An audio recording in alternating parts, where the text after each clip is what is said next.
Oke baik Bapak, selamat siang. Perkenalkan saya Dr. Alfi, dokter yang akan melakukan penyuluhan massal terkait hipertensi pada kesempatan kali ini. Sebelumnya saya akan melakukan penyuluhan massal menggunakan media yaitu poster seperti yang ada di HP saya Pak. Apakah Bapak keberatan dengan media yang saya gunakan? Tidak, dok. Oke baik Bapak, jika Bapak tidak keberatan mungkin bisa kita mulai untuk penyuluhannya. Di sini terkait hipertensi. Hipertensi merupakan kelainan tekanan darah di mana dia melebihi tingginya melebihi batas normal, atau kalau misalnya di sistoliknya dia di atas 140, diastoliknya di atas 90. Nah, untuk faktor risiko hipertensi itu dia ada dua Pak. Pertama ada yang dapat dimodifikasi dan tidak dapat dimodifikasi. Kita ke yang tidak dapat dimodifikasi terlebih dahulu, itu ada umur, jenis kelamin, riwayat keluarga. Jadi kalau misalnya Bapak punya orang tua yang salah satunya atau dua-duanya memiliki penyakit hipertensi, itu besar kemungkinan Bapak bisa tertular dan itu tidak dapat dimodifikasi. Dan kemudian untuk resiko yang dapat dimodifikasi itu salah satunya ada di antara lain ada kegemukan atau obesitas, merokok, kurang aktivitas fisik, diet tinggi lemak, konsumsi garam berlebih, dislipidemia, konsumsi alkohol berlebih, dan juga psikososial dan stres. Nah, gimana sih cara kita mengontrol hipertensi ini? Itu ada dengan cara mengatur pola makan. Dengan yang pertama, pembatasan penggunaan gula. Itu sehari maksimal 4 sendok gram, atau dalam gramnya dia di bawah 50 gram ya Pak. Kemudian ada pembatasan garam juga, itu sehari 1 sendok teh aja Pak. Jadi kalau misalnya memang Bapak tipe orang yang suka mengkonsumsi makanan dengan garam yang banyak, itu bisa dimulai dikurangi ya Pak, agar mencegah terjadinya resiko hipertensi. Kemudian ada protein dan lemak, batasi daging berlemak dan minyak goreng. Kemudian juga minimal makan ikan sedikitnya seminggu 3 kali. Untuk buah-buahan sayur-sayuran itu minimal 5 porsi per hari, itu dengan gram 400 sampai 500.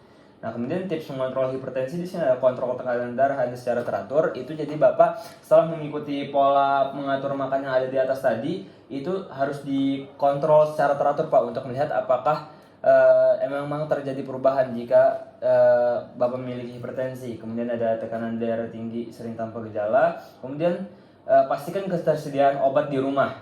Jadi kalau misalnya semisal Bapak punya hipertensi, itu sebisa mungkin Bapak nyetok obat di rumah agar saat misalnya terjadi serangan itu bisa langsung minum obat Pak.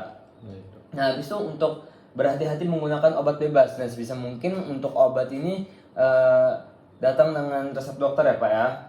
Nah, ketahui efek samping obat yang Anda minum. Jadi kalau misalnya Bapak konsumsi obat-obat tertentu, bisa di googling dulu Pak efeknya apa, apakah bisa berpengaruh terhadap penyakit hipertensinya. Kemudian untuk komplikasi hipertensi sendiri, itu dia yang pertama ada bisa menyerang penyakit jantung, kemudian stroke, penyakit ginjal, kerusakan retina di bagian mata, kemudian juga penyakit pembuluh darah tepi, gangguan saraf, dan juga gangguan serebral otak. Nah, cara mengukur tekanan darah itu pakai alat tekanan darah ya Pak. Nanti kalau misalnya Bapak gak bisa pakai yang manual, itu bisa pakai yang digital atau bisa ke puskes Pak untuk sekedar mengecek. Nah, untuk pencegahan ini tadi sudah diberikan ya Pak ya, cek kesehatan secara rutin, berhenti merokok atau menjadi perokok pasif itu dihindari. Habis itu rajin aktivitas fisik Pak. Habis itu diet seimbang, istirahat cukup, dan kelola stres. Nah, dari apa yang saya sudah sampaikan barusan, apakah ada yang ingin ditanyakan Pak terkait penyuluhannya Pak?